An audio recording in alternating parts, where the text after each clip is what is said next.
Hello दोस्तों, आज हम लोग पढ़ेंगे क्लास 12 फिजिक्स में एम्पियर का परिपथीय नियम, एम्पियर सर्किटल लॉ।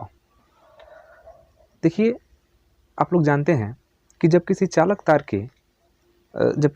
तार में विद्युत धारा प्रवाहित की जाती है तो उस चालक तार के चारों ओर एक प्रकार का चुंबकीय क्षेत्र उत्पन्न हो जाता है। आप लोग पहले से जानते हैं कि जब किसी चालक तार में विद्युत धारा प्रवाहित करते हैं तो उसके चारों ओर एक प्रकार का चुंबकीय क्षेत्र उत्पन्न हो जाता है। इस घटना को विद्युत धारा का चुंबकीय प्रभाव कहा जाता है।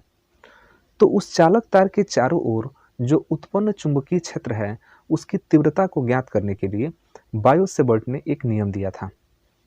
बायो-सेवर्ट ने नियम दिया था कि ये आपका चालक तार है और इस चालक तार से अगर आर दूरी पर आप इसमें चूंकि आई धारा बह रहा है, मान लेते हैं कि इसमें धारा आई बह रहा है, तो इस चालक तार से आर दूरी पर अगर आपको चुंबकीय क्षेत्र की तीव्रता निकालनी है, वैसे तो इस चालक तार के चारों ओर चुंबकीय क्षेत्र उत्पन्न हुआ है क्योंकि इसमें विद्युत धारा प्रवाहित हो रहा है, तो उसके चारों ओर अगर चुंबकीय क्षेत्र उत्पन्न है तो इस चालक तार से कुछ दूरी पर अगर आपको चुंबकीय क्षेत्र ज्ञात करना है तो इसके लिए बायो-सेवर्ट ने नियम दिया था B = μ0/4πI dl sin θ/r²।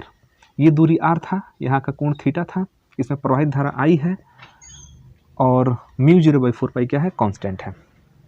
इस बायो-सेवर्ट ने ये चीज़ बताया था। लेकिन अगर मान लीजिए कि आपके पास एक चालक तार न होकर एक से अधिक चालक तार हैं, जैसे एक चालक तार हो गया, एक और चालक तार हो गया, एक और चालक तार हो गया, तो अगर आपके पास 3 चालक तार हैं जिसमें 3 प्रकार की धाराएं बह रही हैं, I1 धारा बह रहा है, I2 धारा बह रहा है, I3 धारा बह रहा है, 3 धाराएं बह रही हैं, तो यहाँ पर भी सेम चीज़ होगा कि यहाँ पर भी चालक तार के चारों ओर चुंबकीय क्षेत्र उत्पन्न होगा। मतलब कि इस चालक तार के कारण चुंबकीय क्षेत्र उत्पन्न होगा, इसके कारण भी चुंबकीय क्षेत्र उत्पन्न होगा, इसके कारण भी चुंबकीय क्षेत्र उत्पन्न होगा। तो यहाँ पर तीनों चालक तार के कारण चुंबकीय क्षेत्र उत्पन्न होगा। तो अब इसके चारों ओर अगर आप चुंबकीय क्षेत्र की तीव्रता ज्ञात करना चाहते हैं तो उसके लिए ये नियम कहीं ना कहीं फेल कर जाता है। बायो-सेवर्ट का नियम यहाँ पर नहीं हम लोग लगा पाते हैं।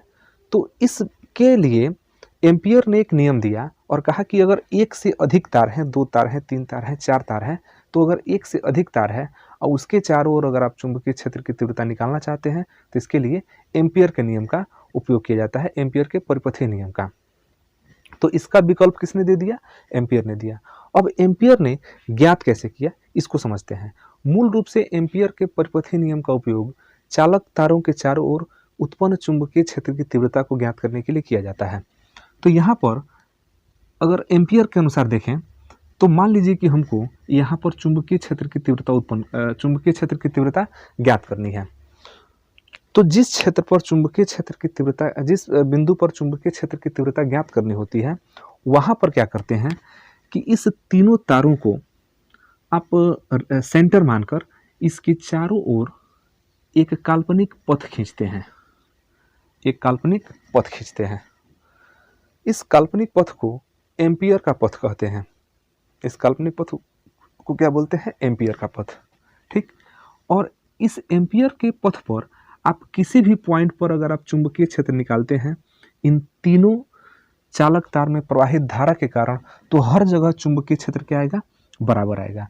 तो हमको जिस बिंदु पर भी चुंबकीय क्षेत्र निकालना होता है उसी बिंदु से जाती हुई एक एम्पियर का पथ खींच देते हैं और उस बिंदु पर चुंबकीय क्षेत्र की तीव्रता ज्ञात करने के लिए एम्पियर के परिपथीय नियम का उपयोग किया जाता है। तो एम्पियर ने कहा क्या कि इस एम्पियर के पथ पर, मतलब इस पथ पर जो उत्पन्न चुंबकीय क्षेत्र की तीव्रता है वह चुंबकीय क्षेत्र की तीव्रता और इस पथ का कोई छोटा सा खंड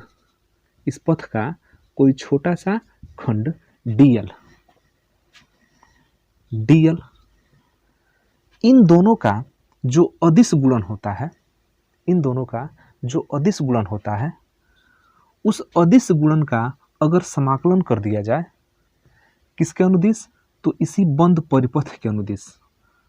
मतलब कि dl को बढ़ाते पूरा एरिया कवर कर दिया जाए तो इस चुंबकीय क्षेत्र B यहाँ पर जो उत्पन्न चुंबकीय क्षेत्र है B और इस छोटे से लघुखंड dl के अदिश गुणन का समाकलन कर दिया जाए, संपूर्ण समाकलन, इस संपूर्ण बंद परिपथ के अनुदिश, तो वह जो समाकलन होगा वो इस बंद परिपथ में प्रवाहित कुल धारा I1 plus I2 plus I3 कुल धारा का μ0 गुना होगा।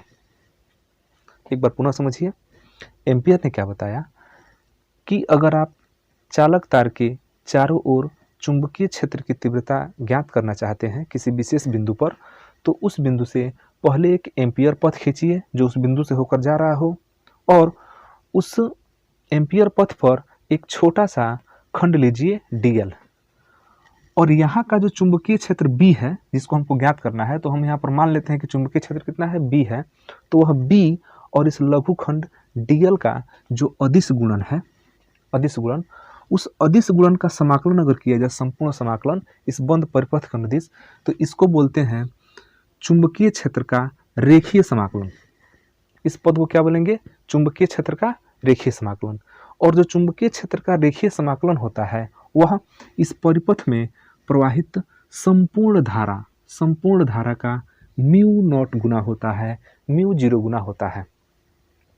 अब यहाँ पर हर जगह इस एम्पियर पथ पर हर जगह B का मान कांस्टेंट है, तो B का मान कांस्टेंट है तो B को बाहर निकाल लिया जाता है और dl का समाकलन कर देते हैं, और समाकलन करके μ0 कुल धारा को अगर हम I मान लें तो इसके बराबर दिखा देते हैं, और फिर इसका समाकलन करके इसको भेज देते हैं नीचे बटा में और कैलकुलेट कर देते हैं और B का मान निकल जाता है।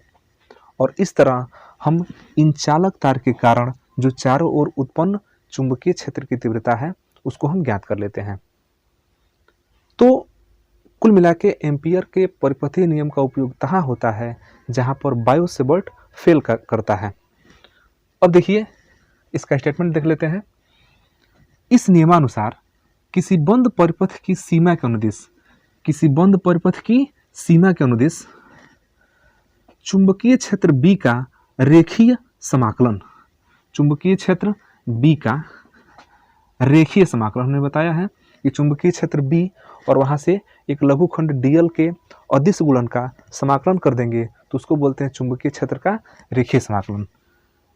पथ द्वारा घिरे नेट धारा, इस पथ द्वारा घिरे कुल धारा मतलब नेट धारा I, इन तीनों को मिलाकर हम क्या मान लिए है I, धारा I का μ0 गुना होता है। μ0 एक कांस्टेंट है जिसको हम बोलते हैं निर्वात की चुंबकशीलता, और μ0 का मान होता है 4 पाई इंटू 10⁻⁻⁷। तो कुल धारा I का μ0 गुना होता है, अर्थात चुंबकीय क्षेत्र B का रेखीय समाकलन, ध्यान दीजिएगा, चुंबकीय क्षेत्र B का रेखीय समाकलन, उसमें उस बंद परिपथ से घिरे कुल धारा का μ0 गुना होता है। और इसका हम उपयोग कहाँ करते हैं, चुंबकीय क्षेत्र की तीव्रता को ज्ञात करने में करते हैं। तो आप इसका स्क्रीनशॉट ले लीजिए। तो ये टॉपिक आपको कैसा लगा आप हमें कमेंट सेक्शन में जरूर लिखिएगा। फिर मिलते हैं अगले वीडियो में इसी एम्पियर के परिपथीय नियम के अनुप्रयोग को लेकर। तब तक के लिए धन्यवाद, जय हिंद।